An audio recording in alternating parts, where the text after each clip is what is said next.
Live मध्ये परत एकदा आपल्या सर्वांचं स्वागत आहे. हे आहेत मुरादभाई आडरेकर, माजी तालुका अध्यक्ष, राष्ट्रवादी शरदचंद्र पवार गटाचे. काही दिवसापूर्वी एका जिल्ह्याच्या बैठकीमध्ये वाद झाला आणि तडकाफडकी आणि राजीनामा दिला. राजीनामा दिल्याच्या नंतर एक राष्ट्रवादी काँग्रेसचा जिल्हा मेळावा झाला आणि त्या मेळाव्या दरम्यान एक नवीन रणनीती आखण्यात आली आणि काही आपले रमेशभाई कदम आहे आणि अशा लोकांवर टीकास्त्र सोडण्यात आलं. मुरादभाई, आपलं चिखलोल लाईव्ह मध्ये स्वागत आहे. थँक्यू. तुम्ही राजीनामा दिल्यानंतर नवीन नियुक्ती झाल्या, पदनियुक्ती झाल्या, त्यानंतर माजी आमदार राष्ट्रवादीचे माजी प्रमुख आपले रमेशभाई कदम यांच्यावर टीका झाली. त्यानंतर तुमच्याबद्दल विविध प्लॅटफॉर्मवर टीका होते, सोशल मीडियावर काय गोष्टी चाललेल्या आहेत. नेमकं आपण त्याबद्दल आपली भूमिका काय मांडा? मुळात मी देवरुखला जो 15 तारखेला जो आढावा बैठकीत झाली त्यावेळेला जिल्हाध्यक्ष हे आढावा देत असताना त्यांनी मला टार्गेट करून किंवा माननीय माजी आमदार रमेशभाई कदम यांच्या माध्यमातून मला टार्गेट करण्याचा त्यांनी प्रयत्न केला. शिवाय माझ्या तालुका कार्यकारिणीत जे कार्यकर्ते होते त्यांना मला न विचारता विश्वासात घेता त्यांना वरिष्ठ पातळीवरची ज्यावेळी पदोन्नती देता त्यावेळेला तालुक्याचा एक पदाधिकारी म्हणून माझ्याकडे त्या बाबतीतली विचारणा करणं फार गरजेचं होतं. तशा पद्धतीची विचारणा त्यांनी न केल्यामुळे मी त्यांना याबाबत निरीक्षकांच्या समोर प्रश्न उपस्थित केला की बाबा, पक्षामध्ये अनेक ज्येष्ठ लोक असताना त्यांना साजेसे जे पद आहे ते पद त्या लोकांना द्यायला पाहिजे होतं आणि तशा पद्धतीची माझ्याकडे काही कुठल्याही पद्धतीची विचारणा न करता तुम्ही अशी परस्पर जी नियुक्ती करता म्हणजे त्या ज्येष्ठ लोकांचा अपमान केल्यासारखं होतं. मी जवळपास माझ्याकडे चर्चा न करता तुम्ही ज्यावेळी पदनियुक्ती करता त्यावेळी मला त्या बाबतीत योग्य वाटलं नाही. म्हणून मग त्या ठिकाणी मी त्यांना सांगितलं की अशा पद्धतीचं काम हे मला पटणार नाही आणि अशा पद्धतीचं नियुक्ती पत्र किंवा कोणत्याही पद्धतीची कामं माझ्या तालुक्यातील जे आहेत आणि तालुका अध्यक्ष म्हणून मला जर विचारलं गेलं नाही तर मला हा विषय पटणार नाही, तुमची कार्यपद्धती चुकीची आहे असं म्हणून मी त्यांच्या या गोष्टीवर आक्षेप घेतला आणि त्या ठिकाणी तो आक्षेप त्यांना पटला नाही. म्हणून त्यांच्याजवळ माझी आग्राबगड झाली. निरीक्षकांना आणि प्रवक्ते महेश चव्हाण यांच्यासमोर तो विषय झाला आणि त्यांच्यासमोर हा विषय झाला असता त्यांनी मला विनंती केली की मुरादभाई, तुम्ही इथेच काही राजीनामा देण्याची गरज नाही, आम्ही या वरिष्ठ पातळीवर याचा योग्य विचार करू आणि त्यांनी तो विषय त्या ठिकाणी थांबवला. परंतु गेल्या महिन्याभरामध्ये त्यांनी कुठल्याही पद्धतीची योग्य ती उचित कारवाई केली नाही. दरम्यानच्या काळात त्यांनी कारवाई केली नाही किंवा त्या बाबतीतला योग्य तो निर्णय न घेतल्यामुळे मी माझ्या पक्षाच्या तालुका अध्यक्षपदाचा राजीनामा दिला आहे. राहिला प्रश्न, माझे जे मुद्दे होते ते मी राजीनामा पत्रामध्ये लिहून दिले होते.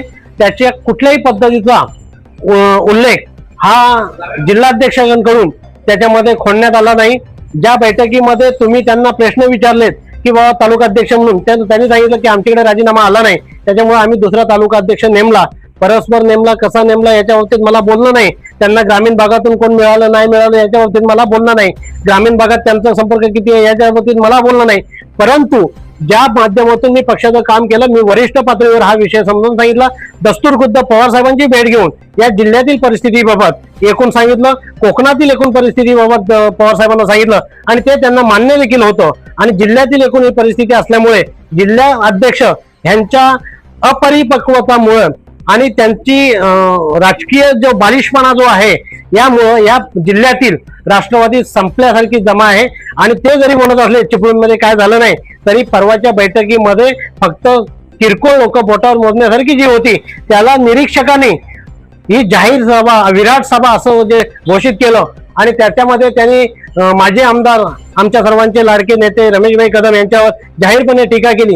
हे वक्तव्य म्हणजे त्या निरीक्षकांचं एक बालिशपणा, अपरिपक्वतेपणा हा दिसून आला. कारण रमेशभाई कदम हे 1970 पासून, 70च्या पूर्वीपासून राजकीय क्षेत्रात काम करतात. नगराध्यक्ष म्हणून ते पहिले नगरसेवक म्हणून 1970च्या कालखंडामध्ये ते गेले आणि मला वाटतं या निरीक्षकांचा जन्म हा 1970 ते 72च्या दरम्यान झालेला आहे.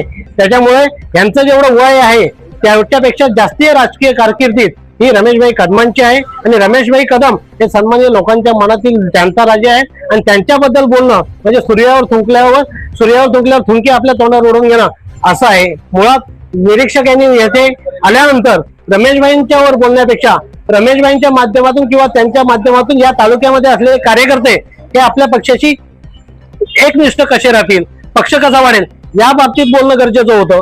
अनेक विषयांवर बोलणं गरजेचं होतं, परंतु हे सर्व काही न बोलता त्यांचा बोलवतात आणि कोण होता हे मला माहिती नाही, परंतु त्यांचं हे वक्तव्य म्हणजे बालिशपणाचं वक्तव्य आहे. आतापर्यंत निरीक्षक देसाई यांनी किती निवडणुका बघितल्या किंवा किती निवडणुका लढवल्या, ग्रामपंचायत लढवली का त्यांच्या पाली या गावातून किंवा पंचायत समिती लढवली का किंवा काय लढवली का हे मला माहिती नाही, परंतु 2025 पर्यंत ते राष्ट्रवादी काँग्रेस पार्टी अजित पवार या गटामध्ये प्रदेश सरचिटणीस म्हणून काम करत होते आणि अचानक शशिकांत शिंदे साहेब प्रदेशाध्यक्ष झाल्यानंतर त्यांच्यावर निरीक्षकाची जी जबाबदारी कनावजेनंतर देण्यात आली, याचं मागचं उद्देश काय आणि कशी अचानक नियुक्ती झाली हे वरिष्ठ सांगू शकतात. परंतु अशा अपरिपक्व माणसाकडून अशा पद्धतीचे वक्तव्य होणं म्हणजे जिल्ह्यातील राष्ट्रवादीला शह देण्यासारखं आहे आणि या सर्व गोष्टीला सर्वस्वी जबाबदार हे निरीक्षकच असतील हे माझं ठाम मत आहे. आता तुम्ही अनेक आरोप केलेत, पण त्या आरोपाच्या अगोदर प्रथम प्रश्न असा आहे की तुम्ही आता राष्ट्रवादी शरदचंद्र पवार गटाचे कार्यकर्ते आहात की पदासाठी पक्षाचाही राजीनामा दिलेला, मग त्या पुढचे प्रश्न विचारतो. ज्या वेळेला मी पक्षाचा राजीनामा तालुका अध्यक्षाचा दिला त्यावेळेला मी माझं म्हणणं त्याच्यामध्ये स्पष्टपणे म्हटलं होतं की या जिल्हाध्यक्षांवर योग्य ती उचित कारवाई करण्यात यावी आणि जिल्ह्याला योग्य ते नेतृत्व देण्यात यावं असं माझं म्हणणं त्याच्यामध्ये होतं. त्या दृष्टीने तिथून कुठल्याही पद्धतीची हे नाही. मी पवार साहेबांच्या विचाराने प्रेरित असलेला माणूस आहे, पुरोगामी विचाराने प्रेरित असलेला माणूस आहे.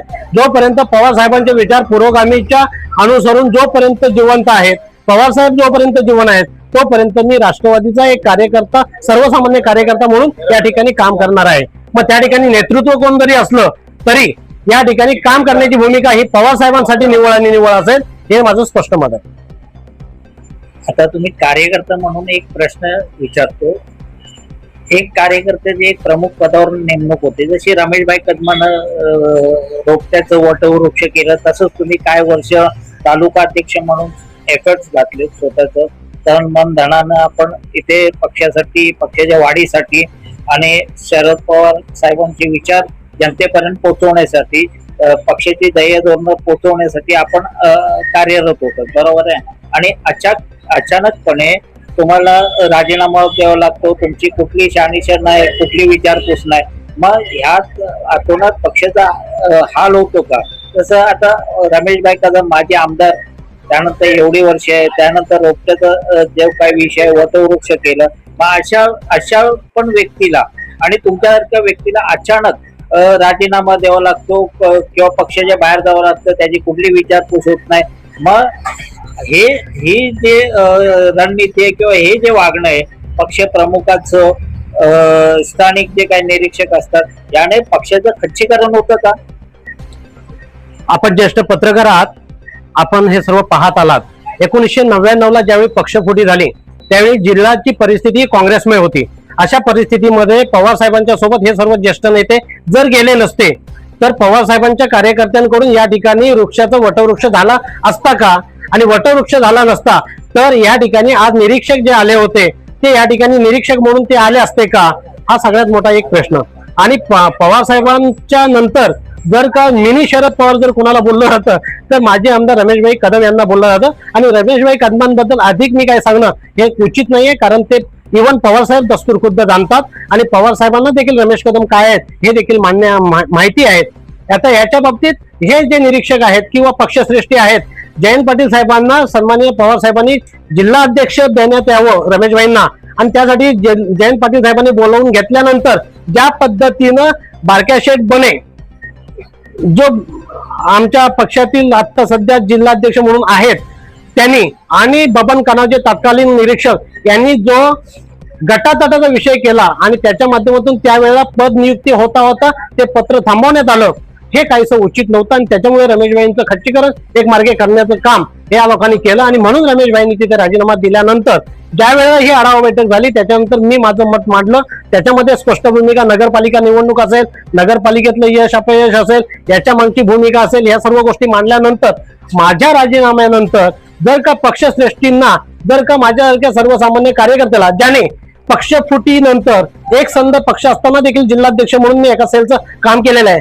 जिल्ह्यामधील राजकीय परिस्थिती काय आहे याचा चांगला मला अनुभव आहे आणि एक संघ पक्ष असताना जिल्ह्यातील परिस्थिती चांद्यापासून बांधण्यापर्यंत म्हणजे राजापूर ते मंडणगड पर्यंत आणि दापोलीपर्यंत काय आहे हे मला चांगलं माहिती आहे.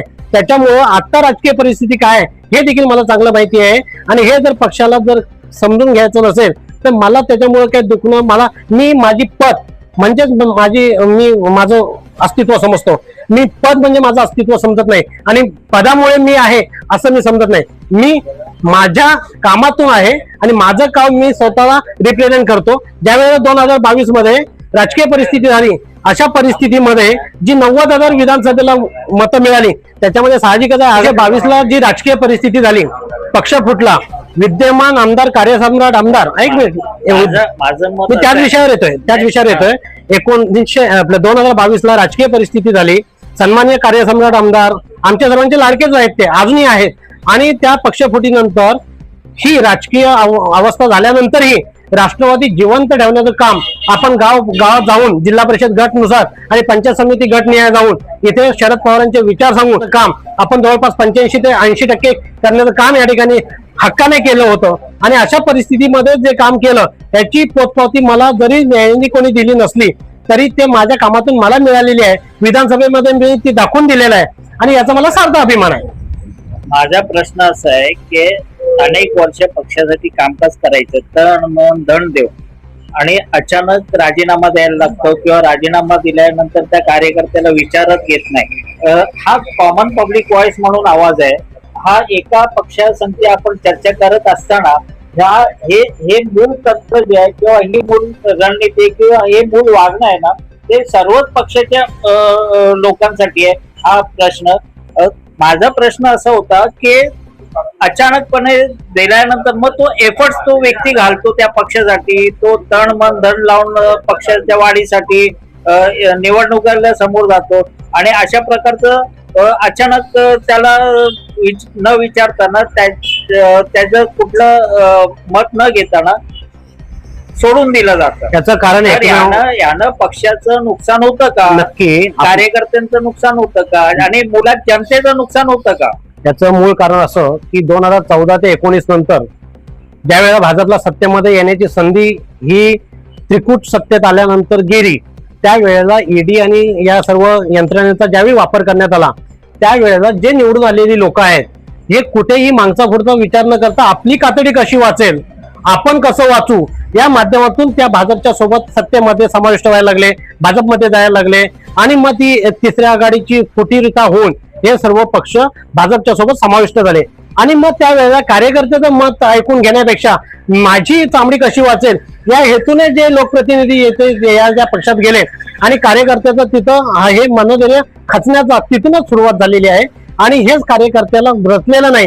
म्हणून कार्यकर्ता देखील आता कुठे मिळेल संधी त्या ठिकाणी जायला लागलाय. परंतु आम्ही विचाराने बांधील असलेली माणसं आहोत, पुरोगामी विचाराची माणसं आहोत. आम्हाला पैसा आणि स्वतःची कातडी वाचवण्याचा संबंध येत नाही. आमचे हात भ्रष्ट नाहीये, आम्ही एकनिष्ठ असलेली माणसं आहोत आणि आम्हाला पद आणि हे जरी नसलं तरी आम्ही आमची पद सांभाळून आहोत आणि आम्ही आमचे विचार कुठेही बाधित जाऊन देणार नाही आणि मी आहात त्या ठिकाणीच काम करणार.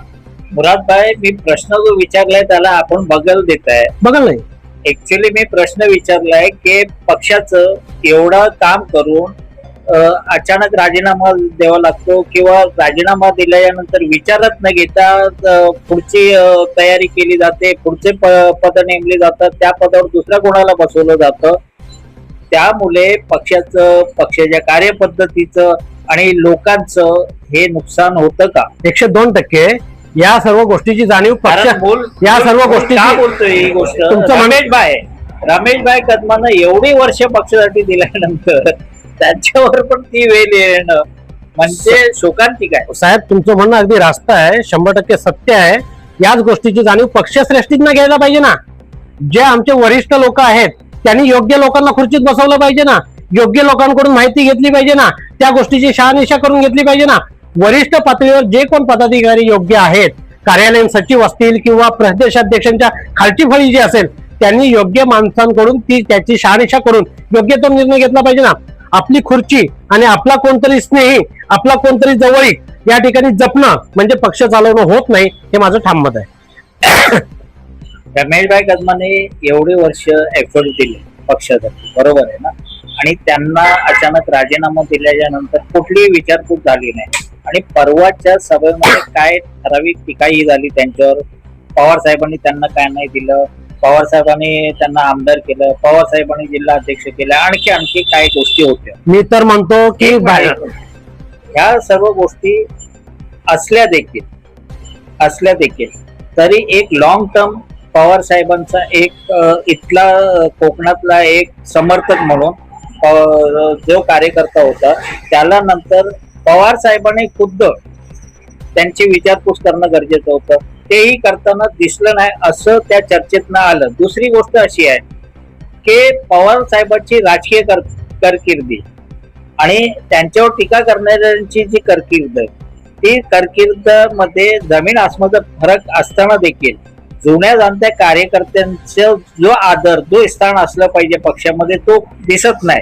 तर ह्यावर तुमची भूमिका काय?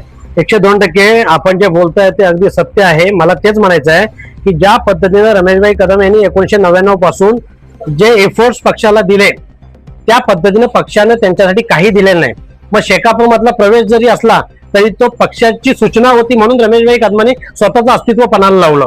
आणि त्या ठिकाणी नंतर ते पुन्हा पक्षात आल्यानंतर पक्षाकडून ज्या अपेक्षित सूचना होत्या आणि अपेक्षित देयक जे होतं, म्हणजे त्यांना योग्य पदावर देणं, महामंडळ देणं वगैरे, ह्या ज्या चर्चा होत्या त्या माध्यमातून या भागातील नेत्यांनी तसं काहीच त्यांना दिलेलं नाही. आणि म्हणून पक्षामध्ये त्यांची गच्चंती एक प्रकारे करण्याचं काम त्या नेत्यांनी केलं.